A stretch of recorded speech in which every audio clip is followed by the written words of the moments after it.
बैठा हूं दर पे तेरे, कुछ करके उठूंगा, या वसल ही हो जाऊं या मर के उठूंगा। करो या मरो की बात जो गांधी जी ने, एक भरोसा कि मेरे 3 स्टेप ठीक उठे, तो चौथा एक विश्वास, एक भरोसा। पहले विचार, लेकिन भरोसा न हो तो, विश्वास न हो तो। एक युवान की शादी हो रही थी, घोड़े पर बैठा, बैंड बज रहे हैं, दूल्हे की सवारी निकली, फिर भी वो झुक झुक करके बार बार अपने एक मित्र को पूछता है, कन्या मिलेगी तो सही, फावरी तो कराएंगे ना, हस्त मिलाप तो होगा ना, इतना खर्चा हो रहा है, बैंड बज रहे हैं, हम जा रहे हैं, सब तुम लोग आए, लेकिन कन्या तो देंगे नहीं। ये तो डावाडोल चीज है। अरे तेरी यात्रा जिस तरह जा रही है, कन्या के लिए तो जा रही है। ऐसा डावाडोल चीज, अस्थिर चैतसिक स्थिति नहीं चाहिए। विश्वास, भौतिक जगत में भी विश्वास की जरूरत है और आध्यात्मिक जगत में भी विश्वास की जरूरत है। इसको भरोसा नहीं, वो क्या करे? होगा कि नहीं होगा, ठीक से गए तो होगा ही। मैं शायद राम कथा लेकर दूसरी बार जब मेरी अमेरिका की यात्रा थी, तो मैं नगर का नाम भूल गया, जहां एक फोर्ड कंपनी मोटर कार मैं गया। वहां मेरा 3 दिन का एक प्रवचन का कार्यक्रम था भारतीय भाई बहनों के सन्मुख डिट्रॉइट में। तो फिर 1-1 घंटे का प्रवचन, रोज 1 घंटा, बाकी तो सब हम फ्री रहते थे। तो वहां के लोगों ने एक टूर बनाई और मुझे कहा कि बापू यह फोर्ड कंपनी जो है मोटर कार बनाती है, वो देखने जैसी है, आपको यदि इच्छा हो तो हम वो आपको एक स्पेशल परमिशन लेकर के वो दिखाएं।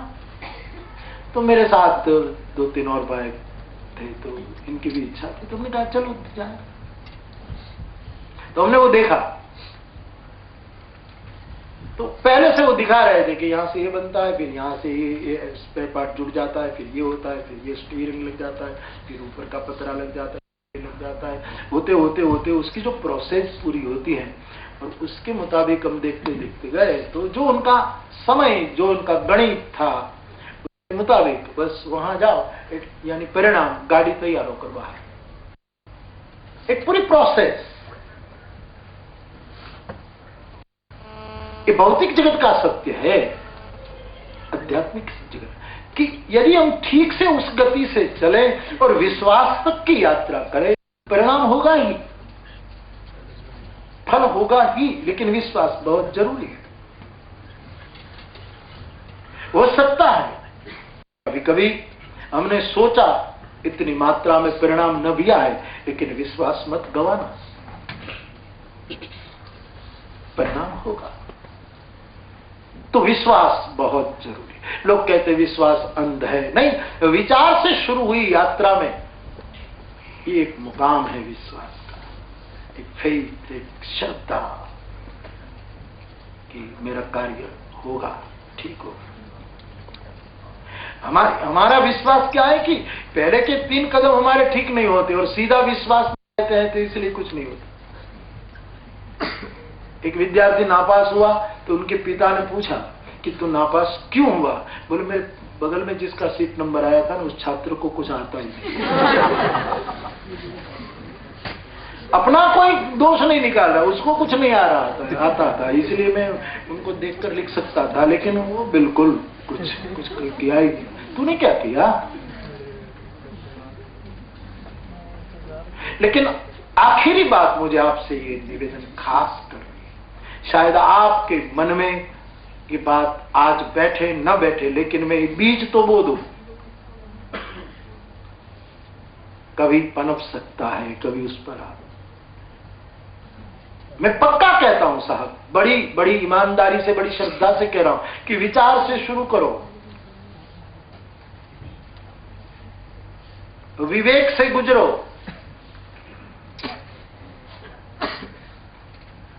प्रैक्टिकल यानी वर्तन शुरू किया जाए, क्रिया कुशलता से कर्म शुरू कर दिया जाए। भगवत गीता ने तो कहा कि सबसे बड़ा योग ही विश्व में यही है, योग कर्मसु कौशल। आप अपना वर्तन, अपना पुरुषार्थ, अपना व्यवहार, अपना उद्यम कुशलता के साथ करें,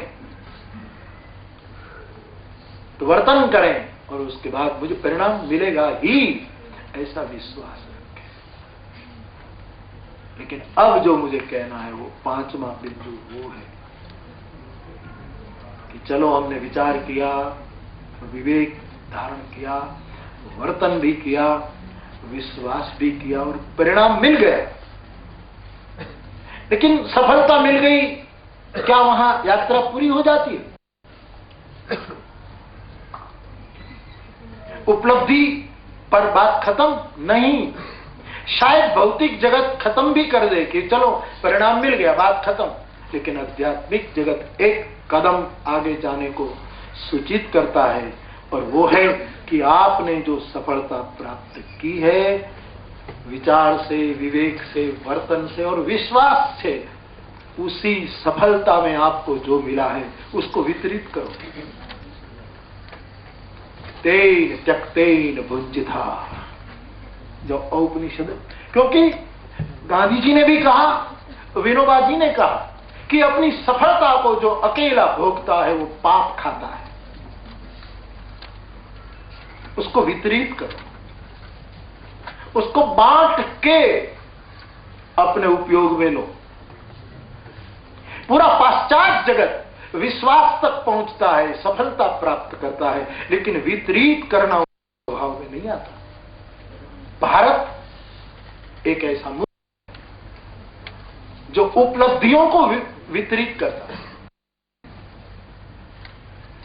हमारे देश में विचारों नियम बनाया था कि आदमी प्रयत्न करके 100 रुपया कमाता है, कम से कम इनमें से 10 रुपया वितरित कर देता है, जिसको हमारे कहते हैं 10वां भाग निकाल देता। बांटना, उसका वितरण करना। संपत्ति जब एक जगह केंद्रित हो जाए,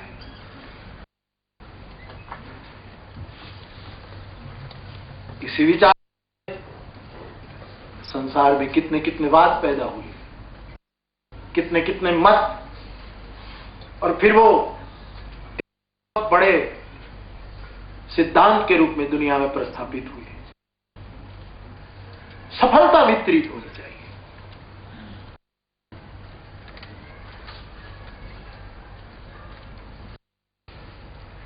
हमारे पास जो कुछ है वो बांटा जाए अपने अपने ढंग से।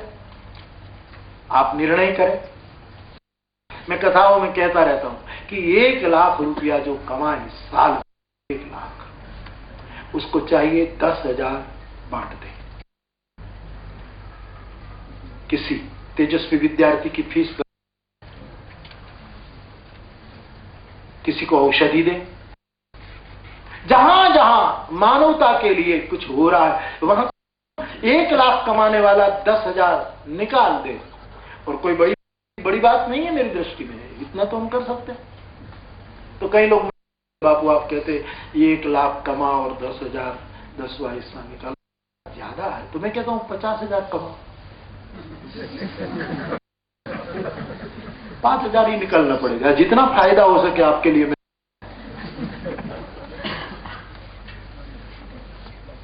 उपलब्धि वितरित होनी चाहिए। जिसके पास, हमारे देश के के पास ज्ञानोपलब्धि हुई थी तो उसने ज्ञान बांटा, संपदा मिली तो उसने संपदा बांटी।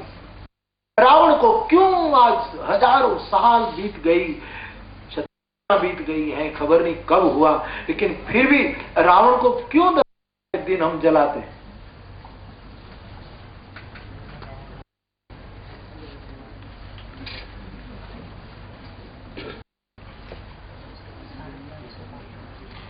राम और राम से आजकल हिंदुस्तान में कुछ चर्चाएं हो रही हैं। आज अखबार में मैंने देखा कि हमारे आदरणीय प्रधानमंत्री श्री भी रामलीला के राम को तिलक।